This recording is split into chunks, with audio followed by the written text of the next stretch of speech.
Bueno, pues hoy nos reunimos para hablar del poeta romano Virgilio, poeta nacido en el siglo I antes de Cristo. ¿Y qué escribió Virgilio? ¿Quién me dice? Las mañas de profesor, yo no quiero hablar, pero ya hablen ustedes. Aparte de la Eneida, ajá, las églogas o bucólicas también llamadas, y otra obra también importante, geórgicas.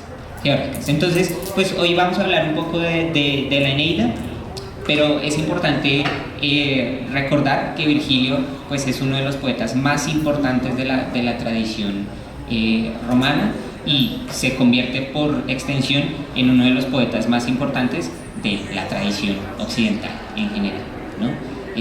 Recordarán ustedes quién es el que guía a Dante en la Divina Comedia, Virgilio, ¿no? Y la Divina Comedia traslada esa tradición y la vuelve una de las obras cánones de la literatura occidental.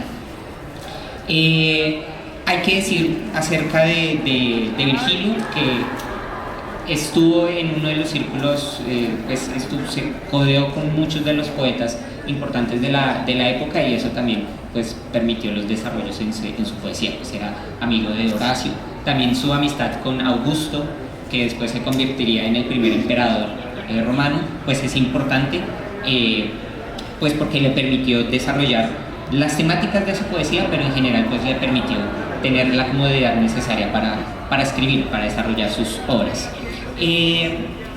La Eneida, de hecho, es la última de las obras que escribió Virgilio y, pues, según lo que nos dicen los biógrafos antiguos, de hecho, no la terminó de escribir y encomendó a sus amigos que si le pasaba algo y si moría prematuramente, que quemaran esos manuscritos. Afortunadamente no le hicieron caso, porque no tendríamos esta maravillosa obra. Entonces tenía algunos versos incompletos, pues lo que se dice es que después se completaron algunos versos, pues no sabemos muy bien cuáles versos están, pues se dice que sobre todo el libro 3 a Virgilio como que todavía no lo convencía del todo, pero bueno, pues nosotros conservamos una obra más o menos íntegra. Con respecto a la Eneida, pues la Eneida se configura como un poema épico, ¿no? Un poema épico que tiene reminiscencias y de hecho que tiene un montón de influencias de la épica más conocida. ¿Cuál es la obra épica más conocida? La Ilíada y la Odisea, ¿no? Los poemas homéricos. De hecho, la estructura de la Eneida está pensada en los primeros 6 libros de la Eneida, están inspirados en el viaje, que es la Odisea, y los otros 6 libros, que son las luchas de Eneas en Italia propiamente, están inspirados en la Ilíada. Entonces, el tomar a Homero como referencia es algo muy consciente en este poema. Hay que contar más o menos qué sucede en la Eneida. La Eneida es básicamente la historia de lo que le sucede a Eneas después de la caída de Troya, ¿no? Ustedes conocen la famosísima guerra de Troya. ¿Quiénes pierden? Los troyanos, ¿no? Los troyanos pierden, los griegos vencen, pero Eneas, que es uno de esos príncipes y de esos nobles troyanos, tiene la misión, logra escapar con algunos de los pocos troyanos que quedan y tiene la misión de fundar una nueva Troya, ¿no? Tiene la misión de llevar los lares son esos dioses domésticos como que simbolizan el hogar. Entonces donde están los lares está el hogar. Entonces la misión de Eneas es llevar los lares a otro lado donde pueda resurgir una nueva Troya, ¿no? El objetivo de esto es decir, Roma es en términos generales esa nueva Troya, pues porque Eneas llega a Italia, ahí como que se da el contexto para que surja Roma. Entonces pues es la historia de Eneas, y como muchas de las obras épicas comienzan no contando el inicio, sino comienza en medio. Entonces, ¿cómo comienza la Eneida? Comienza con Eneas vagando por el mar intentando buscar refugio, ¿no? Además asediado por un montón de dioses en pugna, que es que algunos lo están intentando ayudar a que llegue y cumpla su cometido, otros lo están obstaculizando, principalmente la diosa Juno.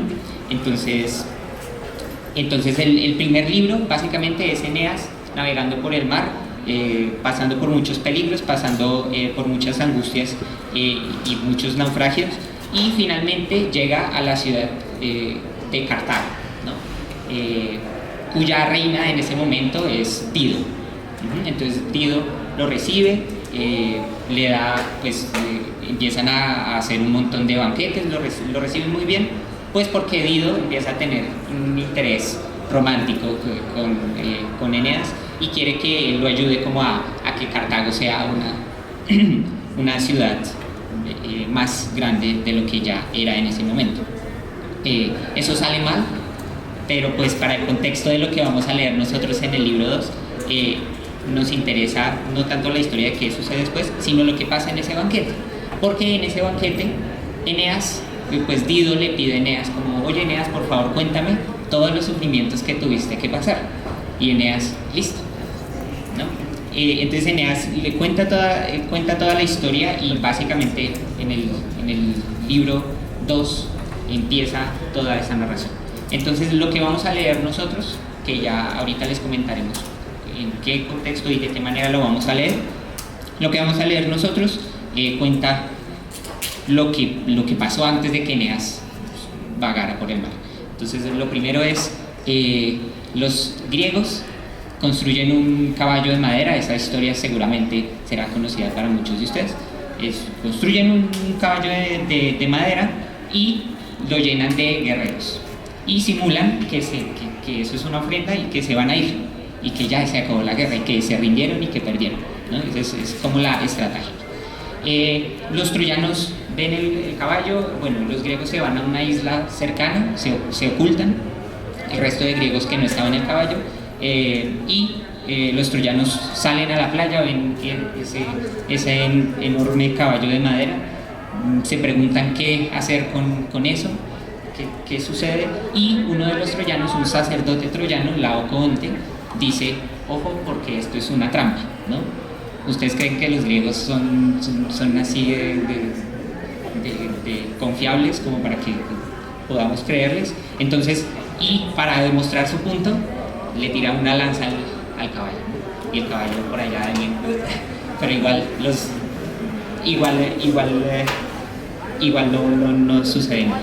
¿Qué pasa? Uno de los griegos, que es Sinón, aparece allí frente a los troyanos y dice, es que a mí, yo soy un rechazado de los griegos, a mí me iban a sacrificar y yo me logré escapar, pero yo les voy a contar muy benévolamente qué es esto.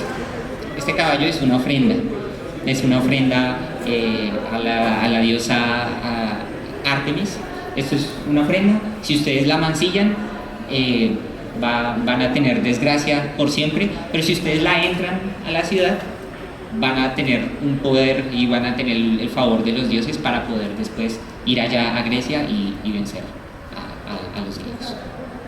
Entonces Príamo acepta a Sinón y pues le pide que explique un poco más. Sinón explica todo en profundidad, y pues finalmente, además salen dos serpientes enormes y se comen a Laocoonte, que era el que había dicho, ojo con esto porque es una trampa. Entonces los troyanos se asustan un montón y pensando que eso es una señal divina de no ofender a los dioses, pues dicen, entremos al caballo, ¿no? Entran al caballo, por supuesto se arma una guerra inmensa porque los troyanos por fin logran entrar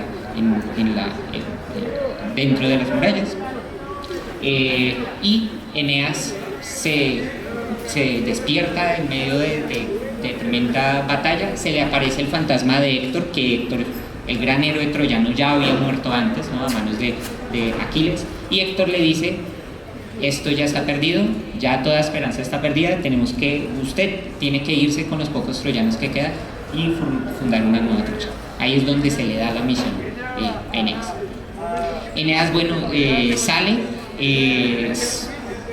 alcanza a pelear con algunas personas, de hecho se encuentra con otros guerreros troyanos y empiezan a matar griegos y empiezan a apropiarse de las armas griegas para que no los reconozcan, y con eso hacen un montón de bajas, pero de todas maneras finalmente los descubren, y Eneas es como el único de esos que estaba peleando que sobrevive. Entonces Eneas finalmente sale y se dirige al palacio de Príamo, y eso pues continúa un poco después, pero el libro 2 justamente termina ahí.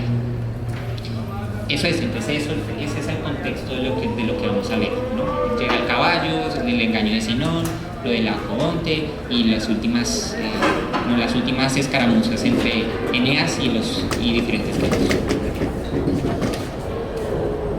Perfecto. Ahora, teniendo en cuenta esto, pues nos preguntamos, ¿por qué justamente hoy, en marzo, nos reunimos para trabajar en Eneida y Virgilio? Y más, ¿por qué vamos a trabajar en Eneida y Virgilio? ¿Por qué se da esta selección? Bueno, este evento se enmarca en un festival internacional, que es el Festival Européen Latin Rec, que es un festival que se organiza desde Francia, que tiene como objetivo la difusión y la promoción de la lectura en los clásicos. Como les dije, se celebra anualmente en el mes de marzo, y lo que se hace es que cada año se escoge un texto diferente. El grupo Prosopon ha participado en este festival ediciones anteriores. El año pasado, justamente el texto fue el Edipo Rey de Sófocles. Hace 2 años, las Metamorfosis el Asno de Oro de Apuleyo. Entonces, en el marco de todo esto, nos unimos con los profesores de la carrera y tratamos de buscar diferentes ideas para poder llevar a cabo esto. ¿Por qué? Porque pues también la idea del festival, que es algo que consideramos que es muy bonito, es que todos los participantes el mismo día, a la misma hora, se reúnan a leer el mismo texto, independientemente de los fragmentos que se seleccionen. Esta fecha pues fue el 24 de marzo, ya por razones varias no podemos revisarlo, pero pues lo estamos haciendo hoy mismo, justamente. Ahora, no sé si quieres contar más o menos cómo fue este proceso creativo, más o menos, para tener una idea. Bueno, pues una de las ideas que surgió cuando nos reunimos a mirar cómo íbamos a hacer la lectura fue darle como una impronta diferente, una impronta de leerlos nosotros como colombianos en nuestro contexto, y surgió la idea de hacer una especie de traducción, adaptación del texto del libro 2. Pues nos basamos en la traducción de Gredos, pero la idea era hacer una adaptación a el español de diferentes zonas de Colombia. Entonces lo que ustedes van a escuchar a continuación, lo que queremos compartir con ustedes es la lectura de este texto, de esta historia que más o menos les resumí yo en pocas palabras, con diferentes manifestaciones del español de diferentes regiones de Colombia. Quisimos hacerlo todo muy desde el elogio a esa belleza del español de las diferentes regiones, y desde el respeto por esas manifestaciones. Por lo tanto, pues nos contactamos con diferentes personas de las regiones para poder hacer la adaptación y que saliera lo mejor posible, y pues eso es lo que van a escuchar. Agradecemos de gran manera a todas las personas que nos ayudaron en ese proceso, porque sí, pues, resultó algo muy bonito que ya van a ver. Y en efecto, pues parte de los agradecimientos, yo creo que pues en un espacio pues mencionarlos, yo creo, una lista grande, pero pues en resumidas cuentas, como esta adaptación se da gracias a Steven Humberto Bejarano, Luisa Fernanda Bermúdez, Clovis Eduardo Cabezas, Andrea del Carmen Cueltán, su servidor David Esteban Durán, Ana María Figueredo, Juan Felipe González, David Felipe González Uribe, Dana Melisa Guanares Colmenares, David Santiago Gutiérrez, que está ayudándonos, Laura Sofía Luna, Laura Alejandra Marín, Jogla Marín Pavón, Iván Daniel Orozco, Marcos Pinzón Pardo, Nubia Estefany Ramírez, William Mercedes Rodríguez, María Fernanda Romero, Paula Elena Ruiz, Alexandra San Gregorio y Óscar Orlando Vargas. Con esto en mente, también agradecimiento de verdad a todos ustedes. ¡Ay! Daniela Zamudio. Me faltó. Perdón. Aquí está. Perdón. Con esto en mente, creo que podemos dar inicio a la lectura. Por facilidad, por logística, les recordamos a los lectores, por favor, pasar al frente. ¿Qué cosa? Como parte del acompañamiento que queremos tener para la lectura, Santiago y Daniela nos van a ayudar con una representación pictórica que ellos hicieron desde cero. Entonces, no sé cómo les parece. ¿Listos?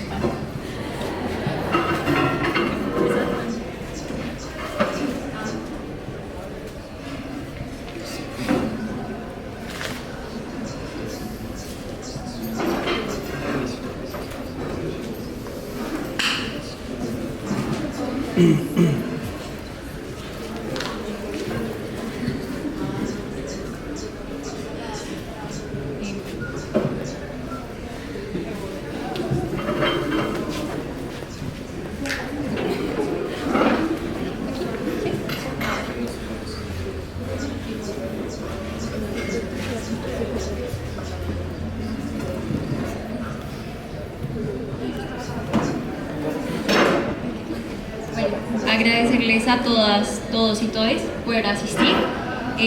Bueno, en representación de mi compañero Clois, que no pudo asistir el día de hoy, yo voy a leer la primera parte. Bueno, está adaptado también un poco a lo que es la región pacífica, ¿no? Entonces, bueno, en esto empieza Eneas a contar la caída de Troya. Entonces, bueno, nuevamente agradecerles y procederé a comenzar. Estando todo el buró, se callaron y bien inclines lo miraron. Allá desde lo alto, el apá de la agonía de Eneas empezó a decir: ¿cómo hundieron los danados la abundante riqueza de Troya y aquel reino desdichado? La mayor desventura que llegué a mirar y en que tomé yo mismo parte considerable. Que Mirmidón, oh Dólope, oh soldado de Ulises, el del alma de piedra, contando tales cosas lograría poner freno a sus lágrimas. Además, ya va la húmeda noche bajando con afán desde el cielo y las estrellas que se van poniendo nos invitan al sueño. Pero si tantas ansias sentís por conocer nuestras desgracias y escuchar con pocas palabras la agonía de Troya, por más que recordarlo me atemoriza y rehuyendo su duelo empezaré. Juan David.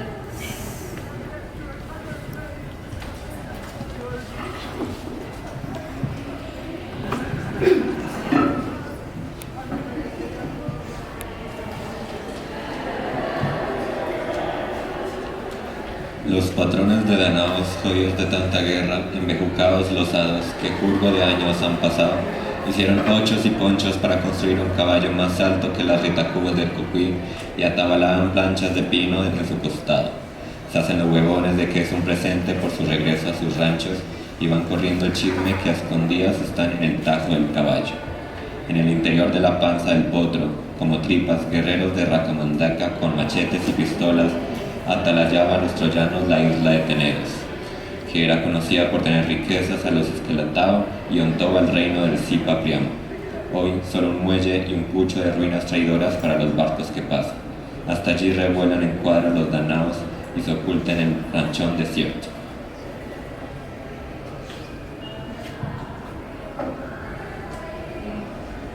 No sé quién nos pueda colaborar con la reacción de los troyanos. ¿Qué es? Sí, es la región de Cali. ¿Quién le gustaría colaborar? ¡Ánimo, ánimo!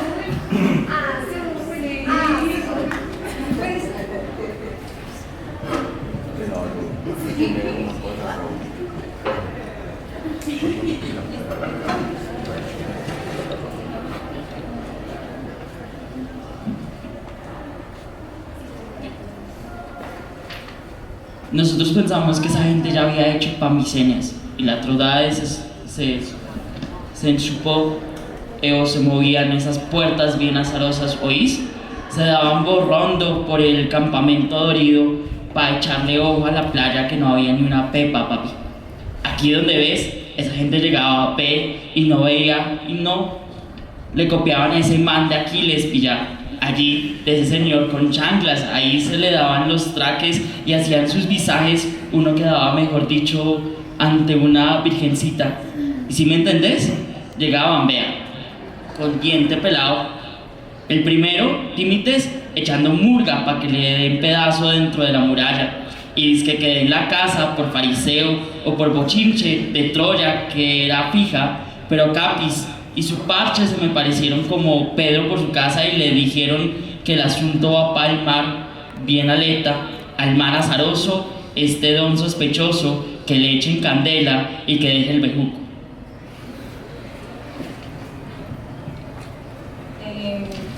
Ok, ahora Lexa, ¿nos podrías ayudar, por favor? Alexa.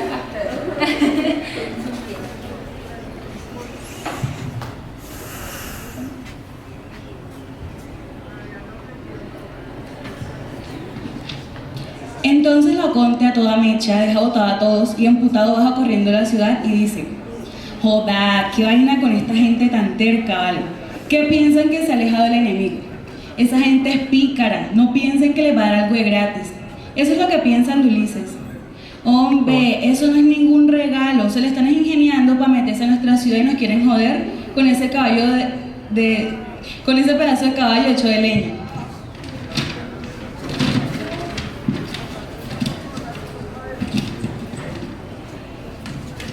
No se confíen porque esa gente es embustera, es tramoyera y eche esa movilidad si de repente me deja como vaina.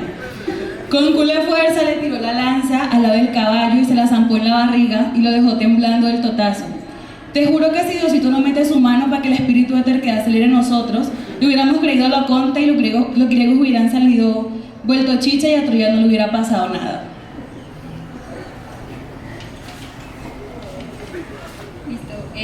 Andrea del Carmen, para que nos colabores con el engaño nacional.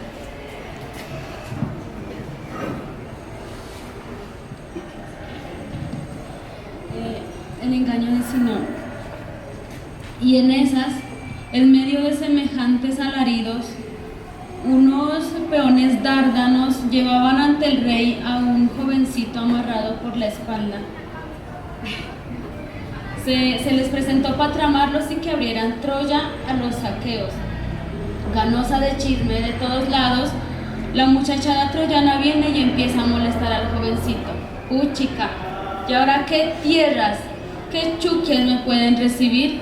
Exclama. La veo negra, vida perra. No hay quien me reciba entre los danaos, más desemberracados me quieren acabar.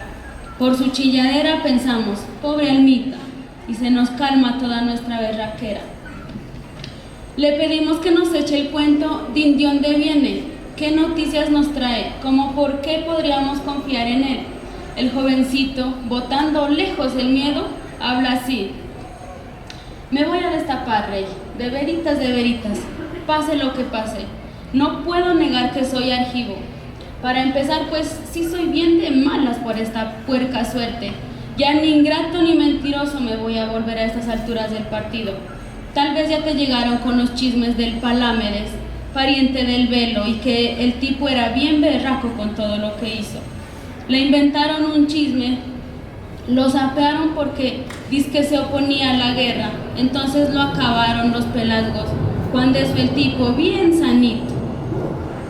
Ahora lo chillan ya muerto, él, que era familia de yo y mi papá que vivía a remiendos, me mandaron de guagua aquí a la guerra, mientras él era adulado por el rey y su palabra era oída en el consejo real, también a yo me tenían en cuenta. Pero luego que por la berraca envidia del tramposo del Ulises, no estoy diciendo nada que todos no sepan ya, dejó el mundo de acá arribita. Entonces, yo chico palado me indignaba solitico por la suerte de mi inocente amigo, y yo no quedarme callado, tontazo, y con mis palabras le saqué la chispa al Ulises, y de ahícito fue de donde partió mi fatiga. Ulises no descansó hasta que, con la ayuda de Calcante,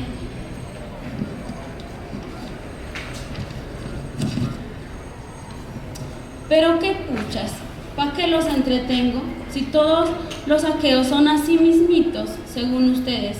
Acábenme de un vez, eso ha de ser que quiere el Ulises y los hijos de Atreo. Seguro que hasta negociaron por eso. Pero entonces queríamos saber el porqué de semejante maldad. Prosigue él, bien miedolento, y sale diciendo el muy mentiroso: hartísimas veces desearon los griegos largarse de Troya y de esa guerra que parecía que les iba a acabar, mejor que se hubieran largado. Pero la rabia del mar de un modo y de otro les cerraba la salida, y yo a puntico de salir los espantaba el austro. Sobre todo cuando el caballo ese ya estaba listo, retumbaron las nubes por todo el haz del cielo. Mandamos al Euripilo a preguntar al oráculo de Febo y nos vino con esta respuesta: con sangre de virgen amansaron los vientos antes, ahora toca aquí hacer lo mismo. Toditicos se enteraron y preguntaron: ¿quién es el próximo al que reclama el Apolo? Y en esas desata la bulla del gentío. El Ulises jala al medio al calcante y lo forza a que diga quién le figura. Bastantes, calladiticos, me predecían que me había sacado la lotería. El calcante dice que no quería echar la culpa a nadie, pero a fin de cuentas me puso como víctima. Todos están de acuerdo, porque si es mi pellejo, el de ellos no es. Y llegó el horrendo día, lo que me esperaba eran los ritos, y yo, pobre, me volé ahí si no hay nada que decir. Y me escondí rezando preocupadísimo para que se largara. Ya no tengo esperanza de ver la tierrita de antes en que nací, a mis guaguitas ni a mi papá, a quien tanto deseo volver a ver. Tal vez ellos van a sufrir la venganza por mi ida. Así yo te pido, apiádate de mí, ¿qué has de hacer? Porque sufro sin haber hecho ni un mal. Viendo sus lágrimas, perdonamos la vida al prisionero, y más de eso nos da pena de esa pobre ermita. El Príamo mismo lo manda a soltar y le habla con palabras bien boniticas. Quien quiera que seas, din de ahoritica, olvídate ya de los griegos. Estarás de nuestro lado. Habla con la purita verdad. ¿Con qué intención alzaron la mole de ese caballo semejante grandísimo? ¿A quién se le iluminó el tuste con la idea del caballo? ¿Qué es lo que quieren? ¿Van a dárselo a la Pachamama o es para hacernos la guerra? A estas preguntas el Sinón, que se les daba sabedor de trampas y de engaños a la griega, puso las dos manos al cielo, ya desamarradas, todita la esperanza de mi paisanada, todita la fe cuando empezaron la guerra, siempre dependió de que la Palas nos echara una manito. Pero desde que el hijo de Puchica, hijo del Tideo y el que se inventa crímenes, que es ese Ulises, mandaron a ratearse al Palladio de la Santa Iglesia, y después de que acabaron a los pobres veedores de lo alto de la ciudad, se ratearon la imagencita sagrada, y con esas manos bien rojotas de pura sangre se descaran a abusar de la pobre monjita. Desde ahí la esperanza de mis paisanos griegos empezó a irse de para atrás, y presagios de ello dio la Tritonía, con milagros de los que ni uno no duda. Apenitas pusieron la estatua en los asientos, chorrearon de sus ojos llenísimos de rabia unas brazotas de llama chispeantes, y más de eso sudor salado que le fue chorreando y bajando derechito por los miembros. Y 3 veces, de no creer eso sí, alumbró levantándose ella mismita del suelo con su lanza y su escudo. ¿Qué eso sí da un miedo? Ahí es cuando el calcante se le hace que toca ver si nos logramos yuspir escapando por el mar, porque dice que Pérgamo no podrá ser hecha pites por las armas de los paisanos griegos. Y si ahora los paisanos se van con buen viento a Micenas de nacimiento, es para agarrar fuerzas y que la Pachamama les dé el consentimiento, y regresándose de ahí por el mar asomarán aquí de porrazo.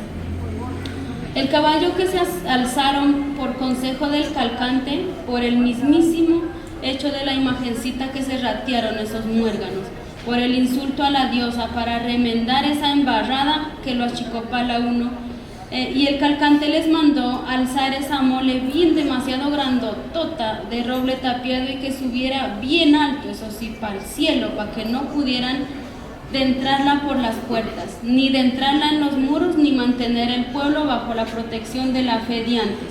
Pues si llegaran a ultrajar las manos de sus mercedes esa ofrenda a la Minerva, ocurriría un daño que caería al suelo el reino del Príamo y mesmamente los frigios.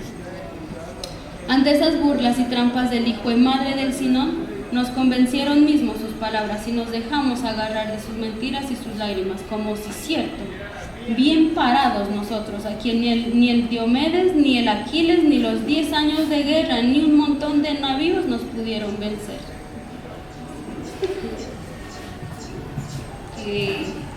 Luisa Fernanda, ¿nos puedes colaborar por la muerte de la mujer?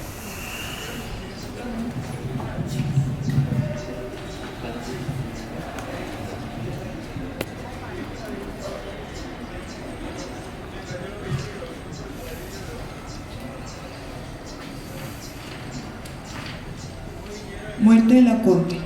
En esto, otro cuento muy importante y un montón más miedoso nos pasó. Nosotros achantados y con nuestros corazones achicopalados, Laoconte, designado Chiripa, sacerdote de Neptuno, estaba en el altar donde mismo sacrificando un toro buenón. Entonces, que detenido sobre el hondo mar calmo, me da un culillo contarlo. 2 culebras de roscas gigantes se tiran sobre el piélago y encallada tienden hacia la orilla. Se paran derecho entre las ondas y su cresta sangrienta señorea el ponto. El resto de su buste se desliza por el agua en enormes churumbelos ondulantes. Hace bulla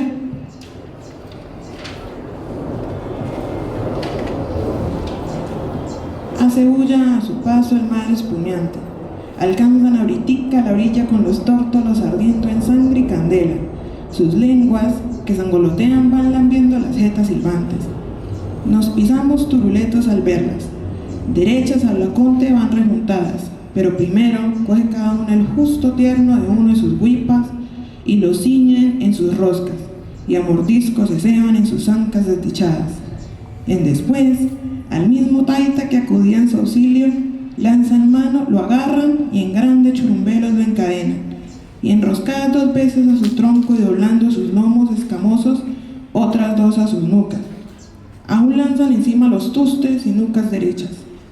Él forcejea por desamarrar los nudos con sus manos, los chiros le chorrean sangre y veneno negro, a lo que van pegando gritos horrendos hacia el cielo cual muge toro herido, huyendo el sacerdote cuando de su nuca sangolotea el hacha que ha descachado el guarapazo. Las culebras, mientras tanto, huyen encaramándose hasta la altura de los templos, en camino del rancho grande de Esa, la mala gente tritonia, y a las ancas de la diosa se esfuman bajo el borde de su escudo. Entonces sí que nos da un patatú nunca visto por los ánimos aterrados de todos.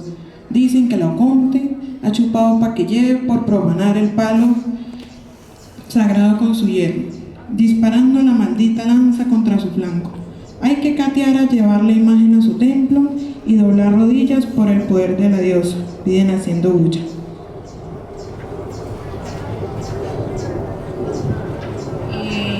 Alex, después de salir de la entrada del caballo nacional.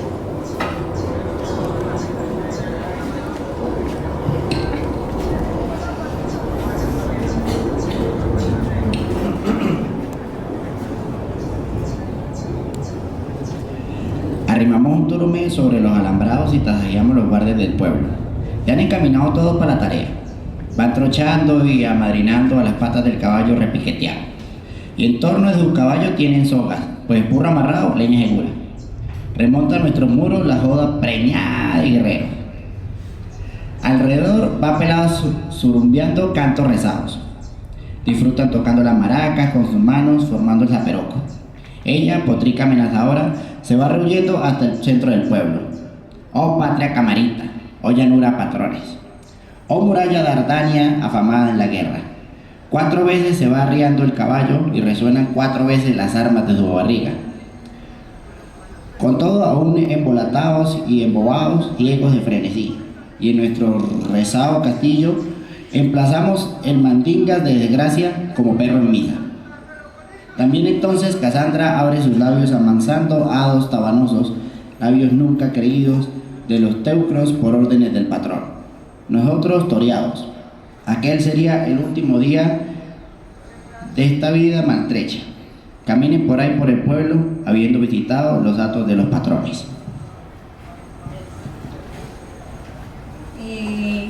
Estefany, ¿me puedes ayudar por fin? Si no consumos cartería.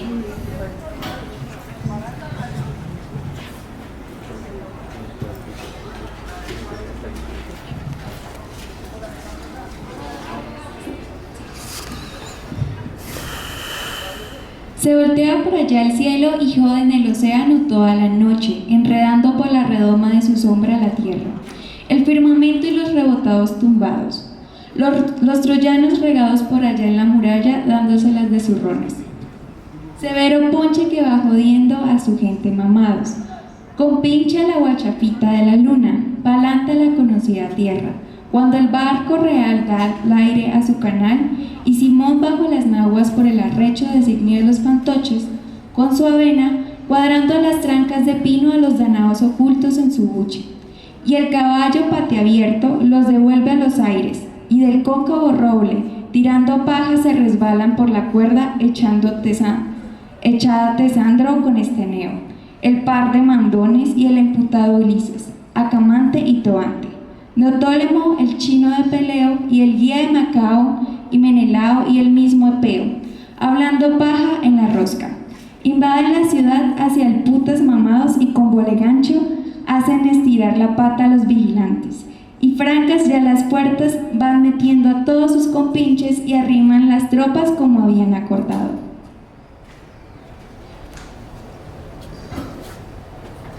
Bueno, no contamos con nuestra persona de Medellín para leer Héctor se parece a Eneas. No sé si alguien guste colaborarnos con la lectura. ¿Alguien? Bueno, no todos.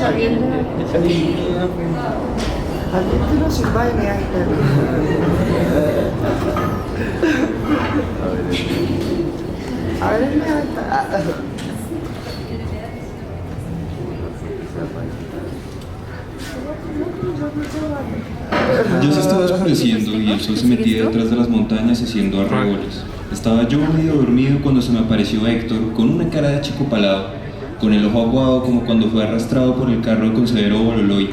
Hace mero rato vuelto nada en polvo y sangre, con las patas amarradas y entumidas. Quedó vuelto 7 pedazos. El Héctor, que se volvió con ese bulto de escopetas y revólveres que eran de Alaquiles, el Héctor que volvió después de haber prendido candela a los dánaos. Parecía que hubiera salido como escupa de loca, la barba vuelta a nada, el cabello manchado de sangre y su cuerpo vuelto mierda. Yo ya estaba chillando desde antes de hablarle y decirle esto tan triste.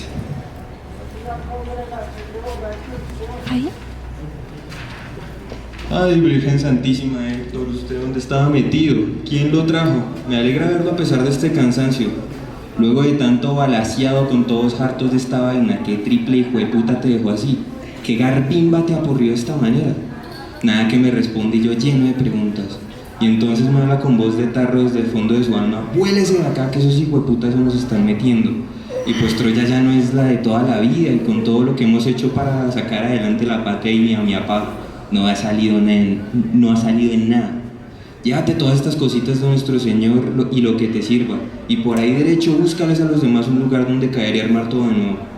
Las manos de Héctor sacan de la cajita que estaba en el vestir las cositas de la Virgen, San José y el Niño Jesús, y me las entrega. En medio de todo este chicharrón por toda la ciudad se escuchaban alaridos, y aunque estaba en la casa de mi cucho Anquises, se me quedaba en la quinta porra. Escuché todo el mierdero que se estaba armando afuera y el ruido me despertó del todo. Me encaramo al techo y paro oreja y de repente escucho un tiestazo. Quedó más claro que el agua del río Medellín. Le sacaron unos trapitos al sol a los dánaos y las trampas que nos hicieron. La casa de Don Deifobo y la de Ucalegonte quedó hecha nada por el fuego. Por allá en el mar las llamas brincan con el bullicio de la gente y las trompetas. Agarré el machete sin puta idea de qué hacer, pero emberracado por pelear con los panes que estaban en el castillo. Se me sube la piedra, pero estoy dispuesto a estirar los tarros en pleno agarro. Bebé. Ok.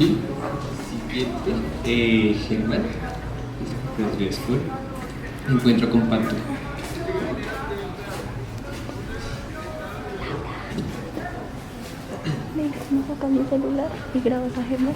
Entonces Panto apoyó el burro con los dedos arqueos. Panto el pelado de Otri, cura de feo en el castillo. En su mano llevaba los tacheches sagrados y los dioses vencidos y arrastraba un nieto chiquito. Viene full cargado corriendo sin mi puerta. ¿Dónde montaste lo peligroso, Panto? ¿Para qué baluarte cogemos ahora? Apenas dije esa vaina cuando nos que culé grito me responde así. Le llegó y no va más para la tierra de Ardana. Ya no existimos los troyanos, acabó ya Ilión y la guachafita de los teucros. El que cura en pute de Júpiter hizo pasar todo a manos de Argos. Dominan ya los danaos en la ciudad de Candela. Pararon la raya como extraña está el caballo plantado en el centro de la ciudad botando milicia. Sino picándoselas por sus triunfos para el fuego. Hay otros allá parados en las puertas abiertas de par en par. En que cule poco y grande que llegó un día al imperial de Mecena. Otros asedian los pasillos angostos tapando las salidas con sus armas. Una fila de puro machete puntúo, firmes y preparados. Los guachimanes de las puertas van para esos con una pelea echando ciegamente. Las palabras de hijo de otros y la decisión de los dioses me llevan en medio del fogaje y las armas. Hacia donde me lleva el emputo y la venganza, donde los alaridos y los gritos se hacen en el cielo junto a Diomedes. ¿Sí? Y por último, David, la lucha.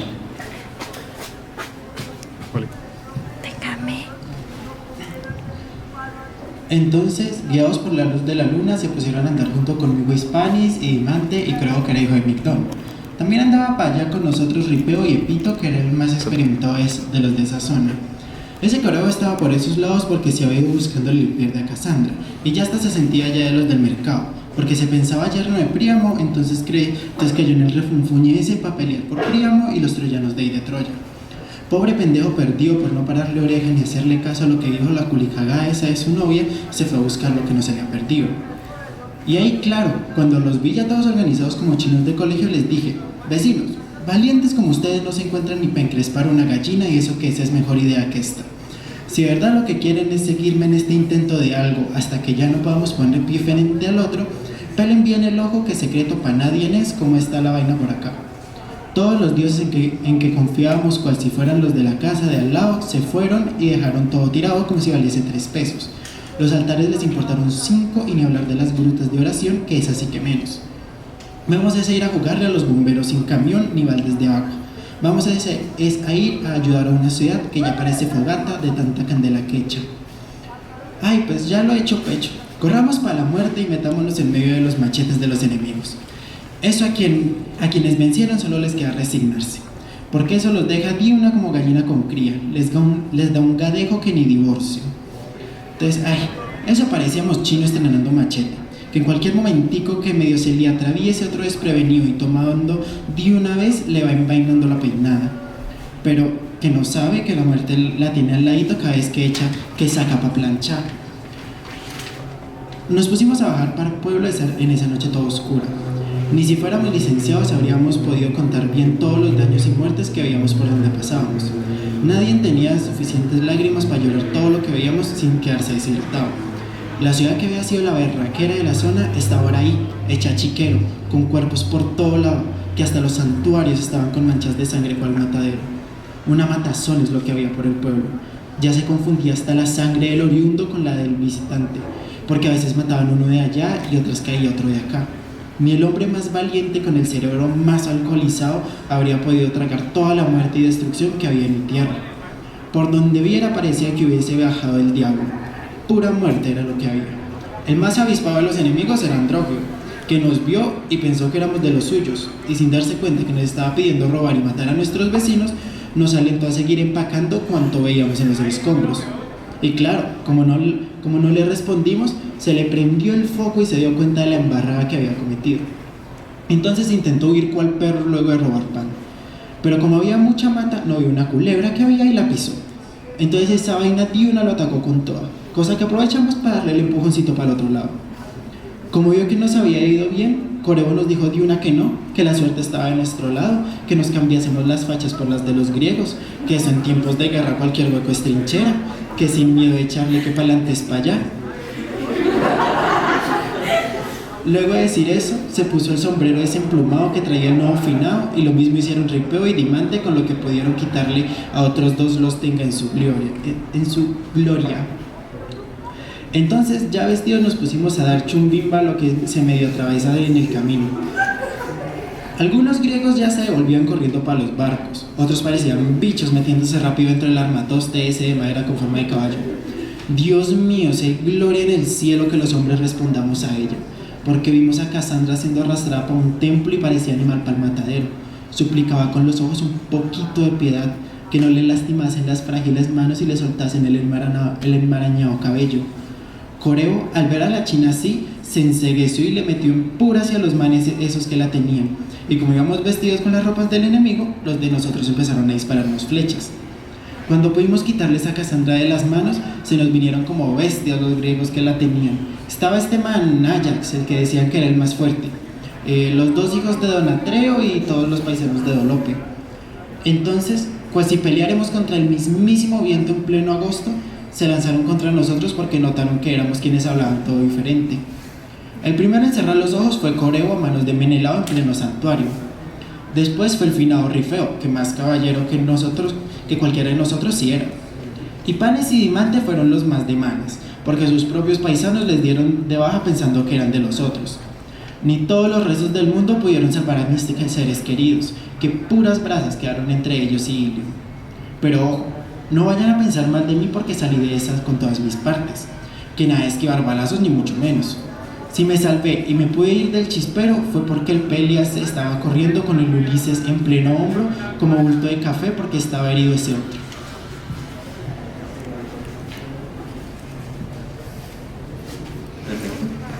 Buenísimo.